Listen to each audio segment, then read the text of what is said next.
कहानी भूली आत्मा का बदला। भागवान रहस्यमयी हवेली।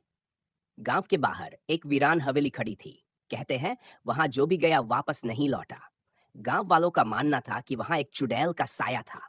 कोई उस हवेली के पास जाने की हिम्मत नहीं करता था। लेकिन शहर से आए कुछ नौजवानों ने इसे अफवाह समझा और वहां जाने की ठान ली। रवि, मोहित, सीमा और पायल, चारों दोस्त रोमांच की तलाश में हवेली के अंदर घुसे। अंदर घुसते ही एक अजीब सी ठंडक महसूस हुई। चारों ओर मकड़ियों के जाले थे और दीवारों पर पुराने खून के धब्बे दिख रहे थे।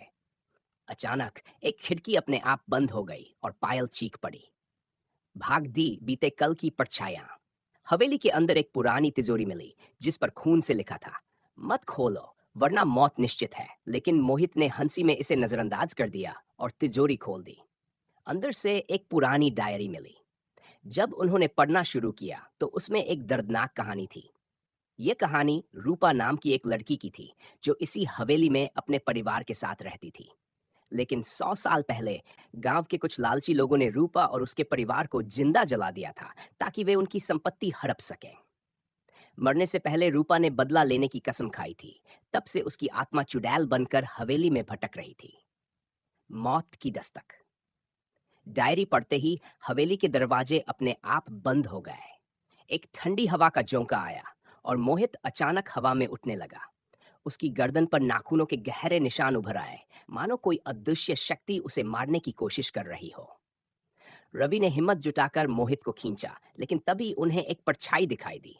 सफेद साड़ी में खुले बिखरे बाल, लाल आंखें और चेहरे पर गहरी चोटों के निशान। वह चुड़ैल रूपा थी। तुमने मेरी डायरी क्यों खोली? उसकी डरावनी आवाज गूंजी। चारों दोस्त डर के मारे कांपने लगे।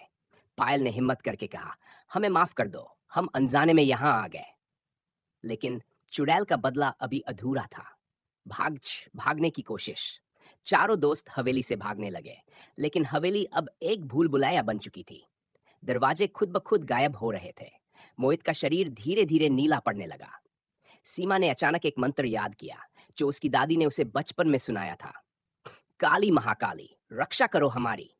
जैसे ही सीमा ने मंत्र पढ़ा, एक पल के लिए हवेली में रोशनी फैल गई। चुड़ैल दर्द से चीखने लगी, लेकिन वह पूरी तरह से खत्म नहीं हुई। उसने कहा, तुम लोग बच नहीं सकते, मेरा बदला अभी अधूरा है। भाग बाय, अंत या नई शुरुआत। किसी तरह चारों दोस्त हवेली से बाहर निकलने में सफल हुए। जैसे ही उन्होंने हवेली के गेट को पार किया, वे बेहोश होकर गिर पड़े।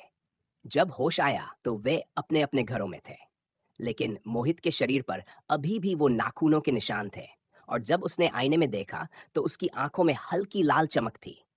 क्या चुड़ैल सच में हार गई थी, या अब वो मोहित के शरीर में आ चुकी थी? गांव में फिर से अजीब घटनाएं होने लगी। हवेली आज भी खड़ी थी और रात में वहां से अब भी किसी के चीखने की आवाजें आती थीं। समाप्त, या शायद नहीं।